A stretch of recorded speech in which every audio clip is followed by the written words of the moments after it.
Pat, Maine, my rap name is kinetic. A do-it-yourself medic, working on my own head. I'm in need of medicine and vitamin enrichment. Wishing vision to clear up and I could write a prescription. Though everything I write turns into an encryption. Pain's a bitch when I need to get this last stitch in. Laying in the kitchen, looking at the skull pieces that I couldn't fit in. I hope they weren't important, the blood stopped pouring. Covered my whole floor, then stopped at the door where it turned orange. Diluted by spilled chlorine. Spilled when I performed the heart surgery before this. By the recorder, documenting the performance. I use it anyways as a Florence. No, this goal ain't the one that I was born into. My mind has been one to orbit the moon. Set forth, I caught it with the 4-inch spoon. Butter knife scalpel opens a wound, but it's the mint floss stitch job that seals the tomb of a brain pin. Out of the frame sense, way before my raps ever made sense. And since it's made change, but the values couldn't make sense. Less than pennies would have left me penniless. I haven't just been broke, I've been broken too. So I broke into my head to fix it with hopes and clue. But check,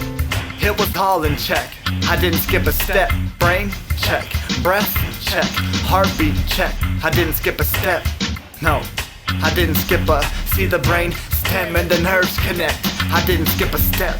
No known flaws, head packed with red gauze. Light shines through my kitchen blinds on my green scrubs. I need cleaned up, but unable to move from this dinner table. If I had a nurse to cater to my health, as I laid here it helped to know my whole life won't rely on myself. A life rests in these white gloves. It's hard to determine at which point I'm the patient or a surgeon. Confident in my practice, but nervous as a person. Unsafe to be uncertain, but it must be alright if all of these thoughts are working. Words, son, label it a success. Lay on the table and rest. Calendar reading April the 10th. Clock said 6:30 a.m. Microwave would have the time if it was ever plugged in. Space taken by the fridge and the George Foreman.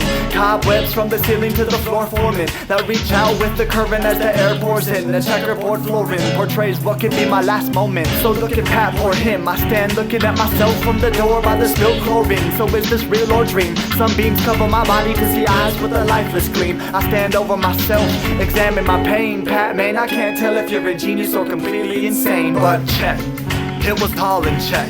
I didn't skip a step. Brain, check. Breath, check. Heartbeat, check. I didn't skip a step. No, I didn't skip a. See the brain stem and the nerves connect. I didn't skip a step. I didn't skip a step. An outer body experience put me in check. But light clicked like a light flipped. I can only see the camera's red light past my swollen eyelids. I guess that's as close to death as life gets. I live, so I close heavy eyes for my rest, hoping I awake to a breakthrough in science and history. 6 months later, my first taste of Listerine. All I can smell is old blood and this chlorine. Almost forgot about the camera and the mix of things. I push play in expectance of a twisted scene. Watching is like a replay of a distant dream. And what I see, I can't believe, but after my last stitch and my eyes recede up, something happened that wasn't part of the procedure. My spirit splits from my body just like amoeba. Walks to the lens and back over to me. Turn up the volume to decipher the speech. All I could catch was